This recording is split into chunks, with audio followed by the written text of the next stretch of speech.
Foods first molecular test for the बुंडीबुगयो नावाचा virus साठी नाही का पहिल्यांदा मॉलिक्युलर टेस्ट केली जाते. काय करत आहेत? Molecular test. आता हे मॉलिक्युलर टेस्ट जी आहे फर्स्ट मॉलिक्युलर टेस्ट, ही मॉलिक्युलर टेस्ट म्हणजे करते कशाची टेस्ट हे सगळ्यात महत्त्वाचं मुद्दा. ठीक आहे.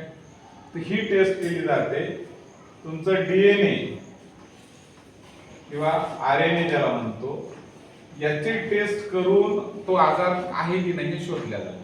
कोणती मॉलिक्युलर, कारण हे दोन अशा पद्धतीने मॉलिक्युल केल्या जातात, टेस्ट केल्या जातात. तुमच्या शरीरात प्रोटीनच्या आतमध्ये म्हणजे न्यूक्लियसच्या आतमध्ये काय राहते? डीएनए. त्याच्यावर नाही का अंदाज काढला जातो की नाही का समजा टेस्ट करून की हा व्हायरस आहे की नाही. ठीक आहे. आता सध्या हा व्हायरस खूप गाजायला लागला भारतभर. हे एका जिल्ह्याच्या नावावरून, एका डिस्ट्रिक्टचं नाव आहे. कोणाचं? डिस्ट्रिक्ट म्हणजे जिल्ह्याचं नाव आहे. त्याच्यावरून नाही का हा व्हायरस आलेला आहे. बुंडीबुगयो. बुंडीबुगयो ते लक्षात ठेवायचं. हा व्हायरसचं नाव आहे. आता त्याच्यावरून आणखी नाही का काही गोष्टी नाही का आपण रिसर्च करायला लागलो. म्हणजे एक अशा पद्धतीची सिच्युएशन आलेली आहे तिथं की वर्ल्ड हेल्थ ऑर्गनायझेशन, ज्याला आपण म्हणत असतो वर्ल्ड हेल्थ ऑर्गनायझेशन EUL लागू केलं. आता EUL लागू करणं म्हणजे ई म्हणजे इमर्जन्सी. काय होते ते? इमर्जन्सी म्हणजे काय होते तर आणीबाणी. आणीबाणी म्हणजे काय? संकट आहे. ठीक आहे. खूप मोठ्या संकटात तर काय यूज करायचं, तर कोणते मेडिसिन यूज करायचे आणि त्याची लिस्टिंग केली जाते. लिस्टिंग करणे म्हणजे यादी बनवली जाते. काय केलं जाते? आणीबाणीच्या काळात एखादा अचानक प्रचंड प्रमाणात नाही एखादा व्हायरस आला, जसा आपला कोरोना व्हायरस आला होता की नाही. तर कोरोना व्हायरसच्या काळात एक गव्हर्नमेंटनं WHO न काही औषधी काय केलं होतं, त्याचं EUL केलं होतं. म्हणजे काय केलं होतं? इमर्जन्सी यूज लिस्टिंग यादी दिली होती ह्या औषधीचा वापर करा, कारण आता आणीबाणी आहे, आपल्याकडे ऑप्शन काहीच नाही. आणि हे आणीबाणीच्या काळात प्रायमरी लेवलची चेकिंग केली जाते त्या औषधीची. अशी खूप डीप रिसर्च नाही, पण साध्या साध्या रिसर्च वरून नाही काय केलं जाते, प्रथम चाचणी ज्याला म्हणतो आपण साधी, ती टेस्ट करायची. असं म्हणजे त्याच्यामुळे काय बिलकुलच नाही का हानिकारक आहे असं नाही. प्रायमरी स्टेजला नाही का तपासणी करायची आणि ते तपासणी करून काय केलं जातं, औषधी वापरावा म्हणून असं WHO सांगते. कोण सांगते? World health organisation. आता त्यांनी सांगितलं फर्स्ट मॉलिक्युलर डायग्नोस्टिक टेस्ट जी आहे, फर्स्ट मॉलिक्युलर डायग्नोस्टिक टेस्ट जी आहे, ही टेस्ट म्हणजे कशाची टेस्ट केल्या जाते तर डीएनए किंवा आरएनए या टेस्ट. आपल्या कोरोनाच्या काळात दोन टेस्ट आल्या होत्या, आठवत असेल तुम्हाला कोणाला तर. एक शब्द होता PCR आणि दुसरा नाही का होता RT-PCR. अशा दोन पद्धतीच्या टेस्ट होत्या कोरोनाच्या काळात, बरोबर आहे. आणि एक रॅट नावाची टेस्ट होती. तीन टेस्ट नाही का कोरोनाच्या काळात घेतली. तर या टेस्टच्या माध्यमातून काय केलं जातं, प्रथिने तपासले चालले होते आणि प्रथिनेहून नका अंदाज काढला होता की ती बिमारी आहे की नाही कोरोना व्हायरस. दुसरी गोष्ट VCR म्हणजे काय होते,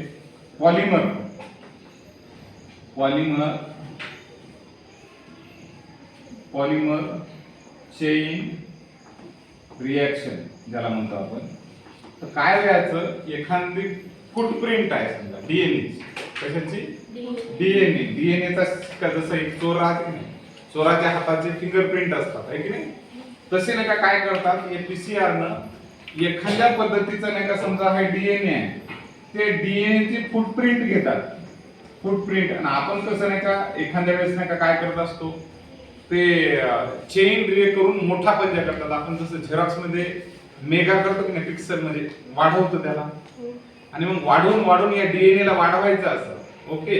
या चेनच्या माध्यमातून PCR न, आणि मग शोधायचं की याच्यात नाही का कोणती बॅक्टेरिया म्हणजे कोणता विषाणू आहे, ती बिमारी काय आहे ते. त्याला जसं आपण एखाद्या वेळेस नाही का चोराला शोधायसाठी, चोर प्रत्यक्षात पोलिसाचा म्हणजे डॉक्टर समोर नसतो, पण त्याची काय राहते, प्रिंट राहते, हाताचा हे पंजाचे हे राहतात ना चिन्ह, तसे नाही का पीसीआर मध्ये काय केलं जाते माहिती का, त्याला म्हणतात पॉलिमर चेन रिएक्शन मध्ये की डीएनए घ्यायचा, त्याला मोठा मोठा मोठा मोठा मोठा करायचा आणि मग बिमारी शोधायची. आणि याच्यात काय केलं जातं, रिव्हर्स ट्रान्सफर. पहिल्यांदा आरएनए घेतात, आरएनए चं रूपांतर पुन्हा ट्रान्सफर करून डीएनए मध्ये करतात आणि डीएनए करून पुन्हा नाही का त्याला नाही का मोठं करतात. समजा त्याला मॅग्निफाय म्हणतात, मॅग्निफिकेशन ऑफ डीएनए, की डीएनए ला मोठं करायचं, मग मोठा डीएनए झाला की त्याच्यावर शोधायचं बिमारी. लक्ष द्यायला अशा पद्धतीने आपलं नाही का कोरोनाच्या काळात झालं होतं. आता इथं सुद्धा त्यांनी नाही का काय केलेले आहे, अशा पद्धती बुंडी बुगियो व्हायरस हे आलेला आहे आणि त्याची नाही का काय केलेली त्यांनी इमर्जन्सी यूज लिस्टिंग काही औषधं तयार केलेली आहे to test detect the virus by the identifying the genetic material.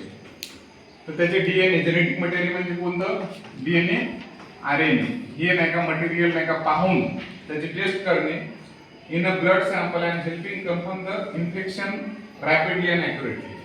अशा पद्धतीने नाही का जेनेटिक मटेरियलचा नाही का त्याच्यात अभ्यास केला गेला आणि त्याच्यावर औषधं म्हणजे इन्फेक्शन होते की नाही, त्या औषधीचा काय परिणाम होतो हे नाही का बघण्यात आलं. त्यानंतर बघा इथं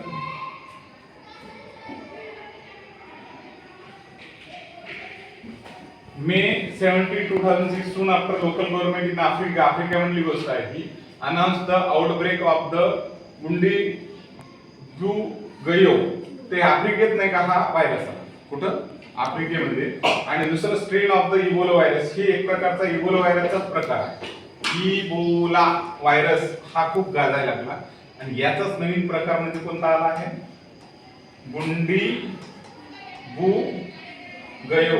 हे नाही का त्याच व्हायरस जात नाही, मी त्या जिल्ह्यात आला म्हणून त्या जिल्ह्याचं नाव देतो त्या व्हायरसला. ठीक आहे. The who declared the public health emergency of international concern over the outbreak in the Democratic Republic of Congo. आता कांगो नावाचा देश इथं हे आलेला आहे, म्हणजे एक दक्षिण आफ्रिकातल्या जे कांगो नावाचा देश आहे तिथं नाही का याचं पर्सेंटेज खूप जास्त वाढलेलं आहे. ठीक आहे. With the spilling into Uganda आणि दुसरं युगांडा. तर हे दोन वेगवेगळे ठिकाण. तर तुम्हाला जर विचारलं कोणतं सध्या नाही का हा बुंडी बुगियो व्हायरस कुठं जास्त आहे, तर कांगो आणि युगांडा. कुठं, कांगो आणि युगांडा. नाईल नंतरची सगळ्यात मोठी रिव्हर जर कोणती असेल तर कांगो रिव्हर आहे. आफ्रिकेतली कांगो रिव्हर ही सगळ्यात मोठी नाही का रिव्हर आहे. ठीक आहे, लक्षात येते.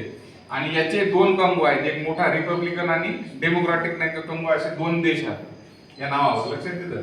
Cin the global organisation of categorise the epidemic as the largest and possible most brutal and in the region. तर खूप गंभीर आहे असं त्यांनी नाही का सांगितलं माझा. त्यानंतर health worker takes temperature of woman. आपल्या बघा कोरोनाच्या काळात अशा पद्धतीच्या मशीन नाही का काय करू लागले, बॉडीचं टेम्परेचर घेऊ लागले.